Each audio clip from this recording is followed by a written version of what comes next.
¿En quiénes confías? ¿Cuáles son tus miedos? ¿Sos feliz? Todas las preguntas que hagan falta. En 2019, te presentamos a 100 personas inspiradoras que te ayuden a pensar. Seguí a Sábado Verde en la radio y en la web.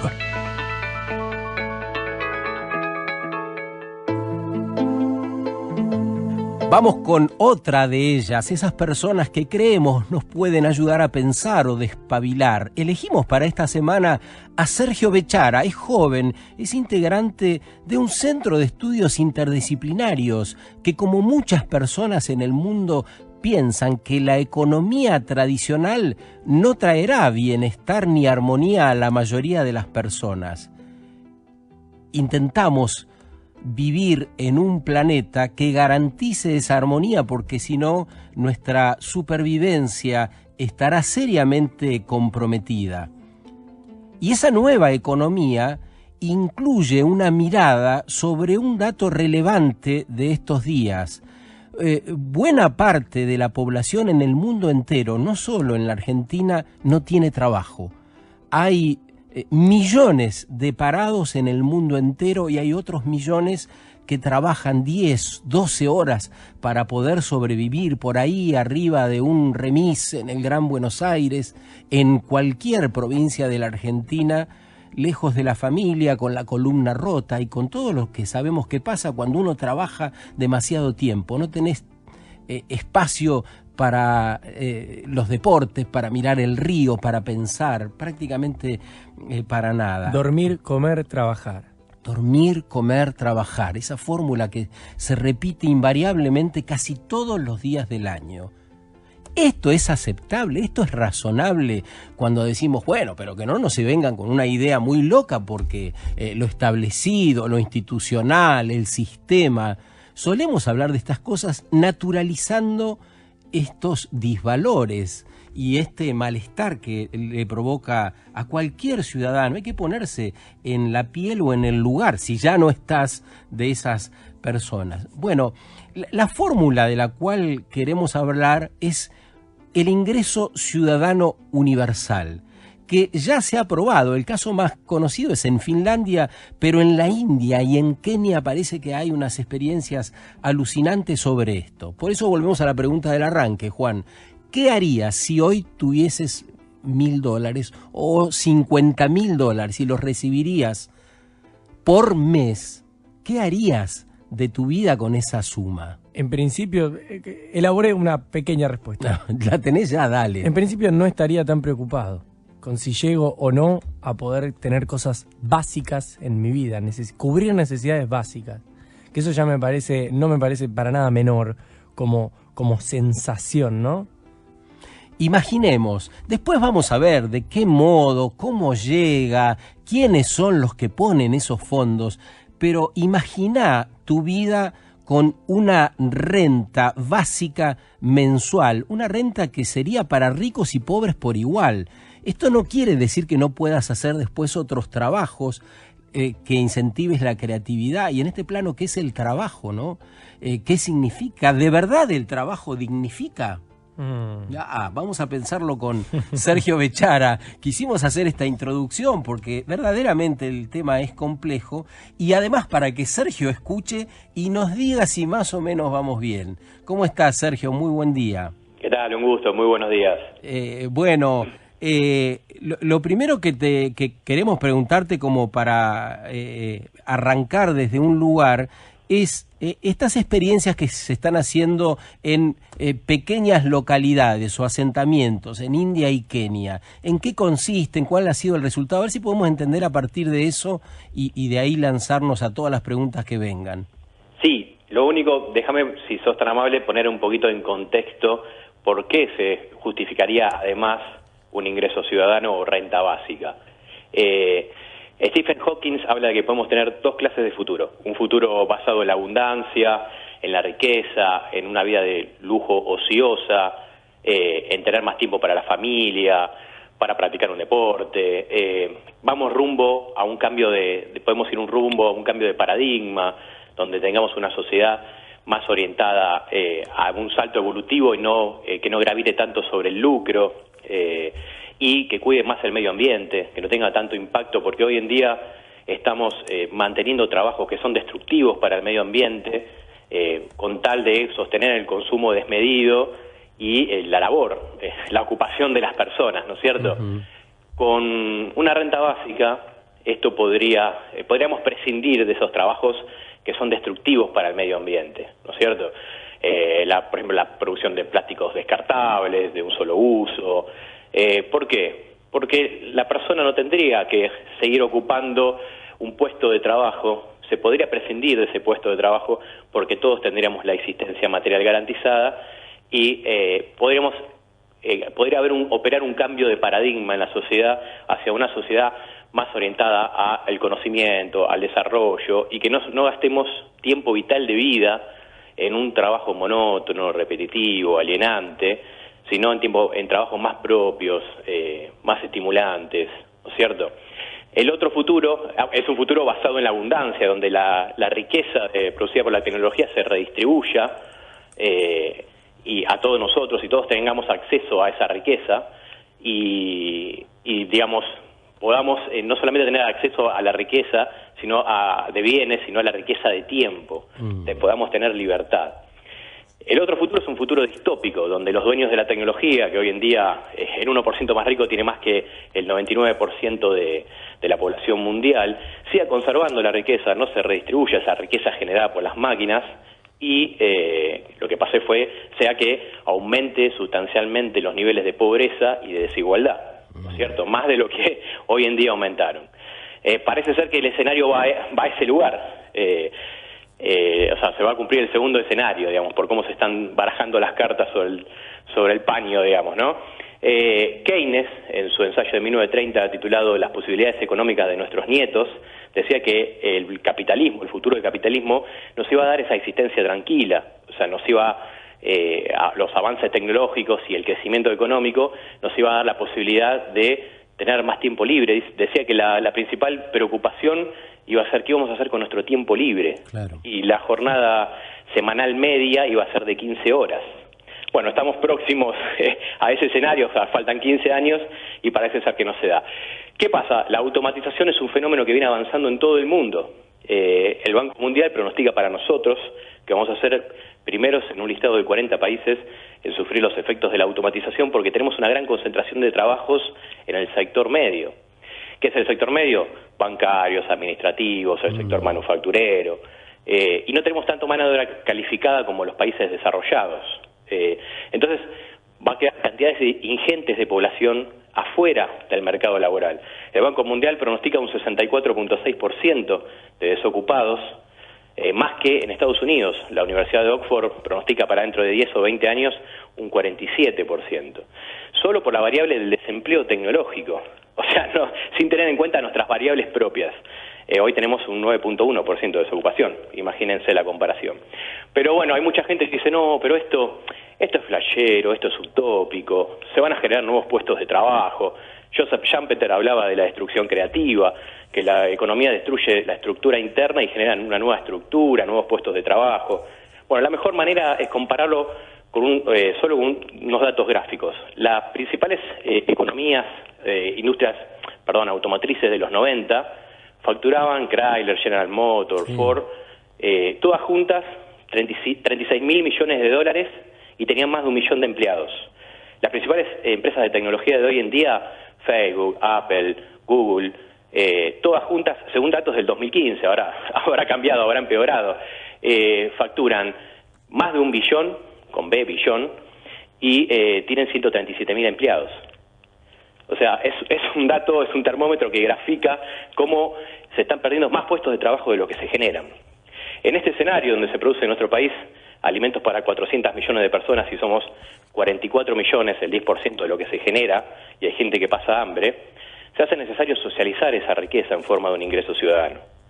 Y las experiencias han sido, sí, bastante positivas, digamos.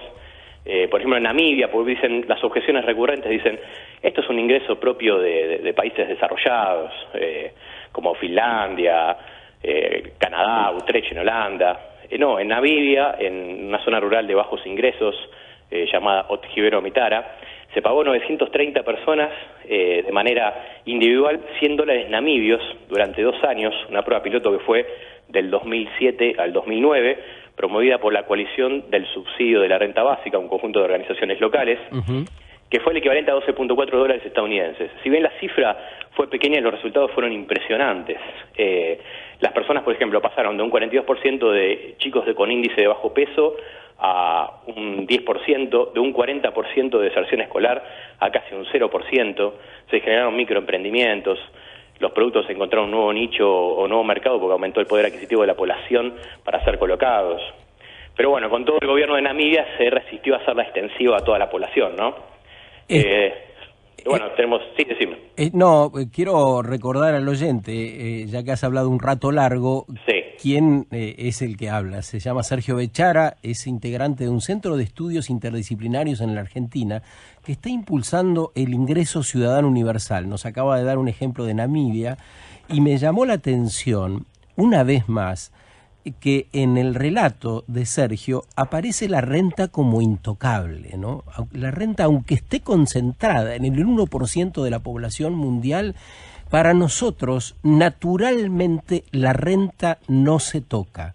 La pobreza, la indigencia, el hambre, la malnutrición de todos nosotros, 11 millones de personas se mueren en el mundo entero por comer mal. Eso pareciera que puede pasar, que ya algún plan lo va a arreglar, pero la renta no se toca. Sergio, ¿qué tal? Juan Roax te saluda. ¿Qué tal? ¿Cómo te va? Bien, muy bien. En el caso que nos estás contando, donde nos contás, bueno, cómo la malnutrición, cómo cambió estadísticamente, la asistencia a la escuela, digo, para que pasen estas cosas, ¿tiene que haber un acompañamiento con una orientación hacia el cambio de hábitos? ¿O es algo que sucede simplemente porque es modificado el ingreso económico de las familias?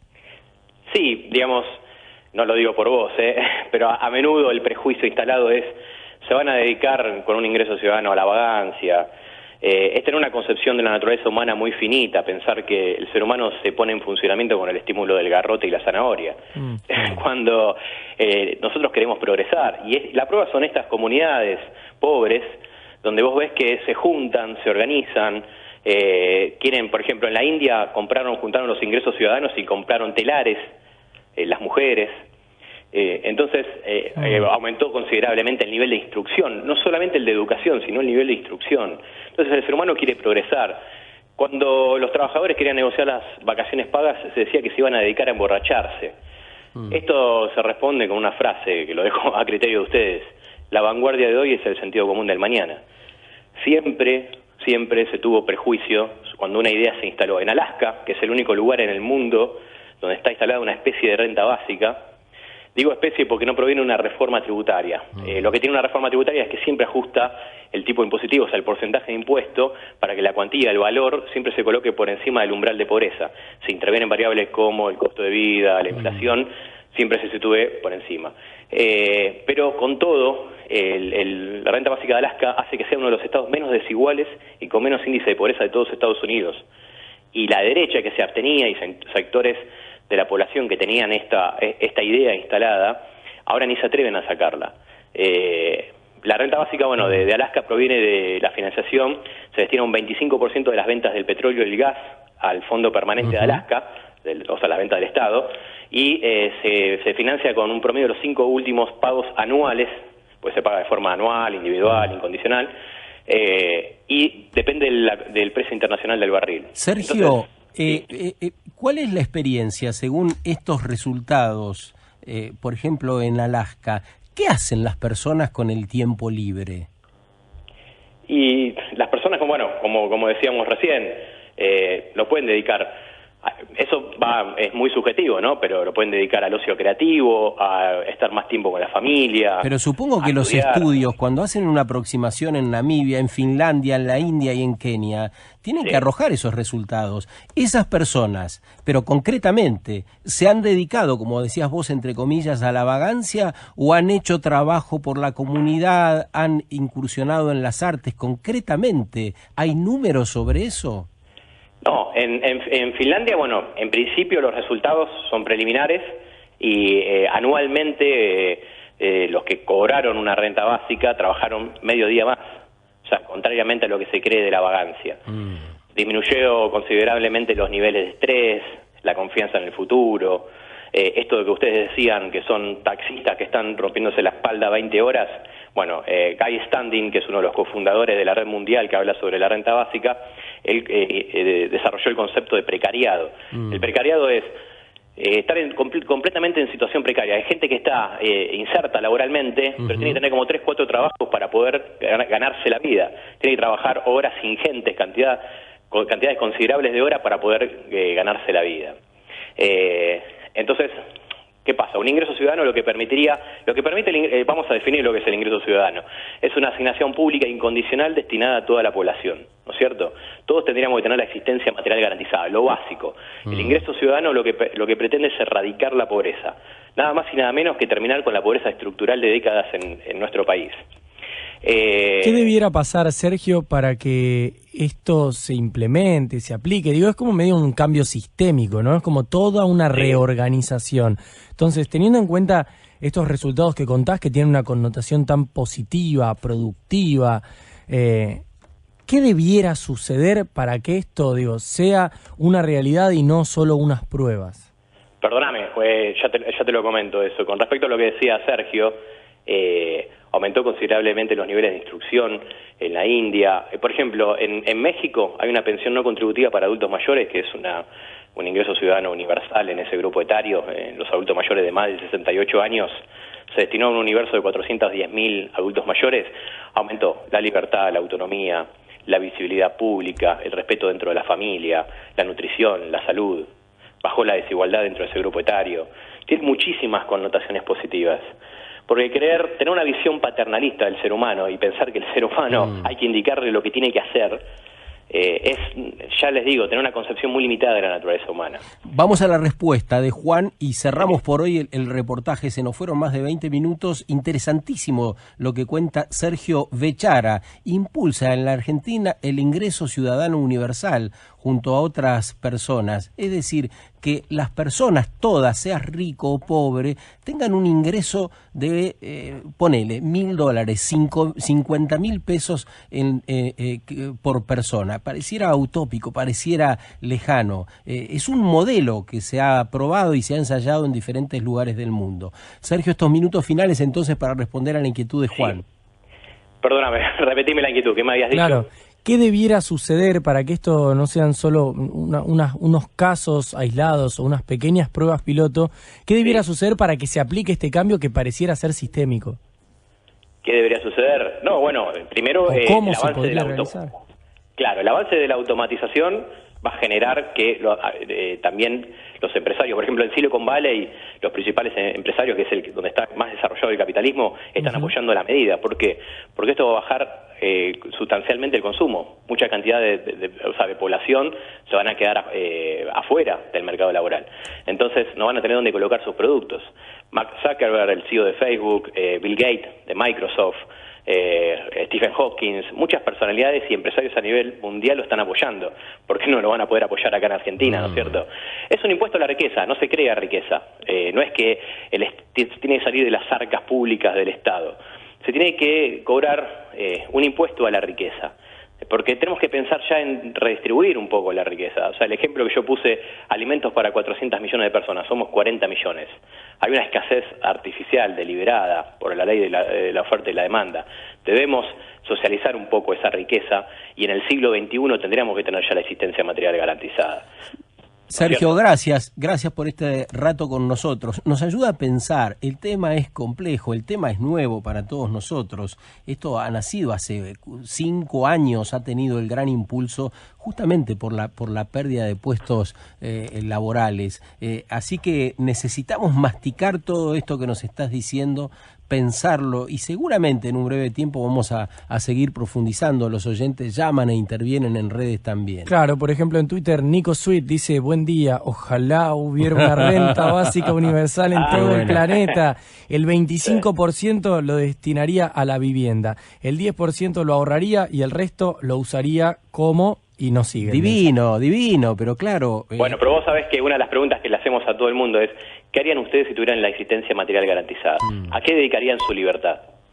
Es una de las preguntas que hacemos. ¿Y bueno, qué es lo que sale? Los oyentes. ¿Qué es lo que sale? Tiranos alguna línea, ¿qué dicen? No, muchas personas, hay encuestas que dicen que no les gusta el trabajo que hacen, porque es un trabajo repetitivo. Sí, Hay sí. personas que trabajan en un archivo, Sí, sí. en un banco, que están viendo números todo el día. Nosotros, por algo, somos un ser en el planeta que tenemos capacidad de raciocinio. ¿Cuántos cerebros se pierden en esto? Digamos, en trabajos alienantes, monótonos, repetitivos. Tendríamos que esto tendría que estar volcado a la sociedad para pegar un salto evolutivo, un desarrollo. Gracias, Sergio. Un abrazo grande. Que tengas un buen día. Igualmente, para ustedes. Gracias. Con Sergio Bechara, hablando de la posibilidad de un ingreso ciudadano universal. Bueno, una de las tantas ideas que andan dando vuelta por ahí y que perturban la tranquilidad de los ciudadanos, pero es que es tiempo de salir de ahí, ¿no? Totalmente.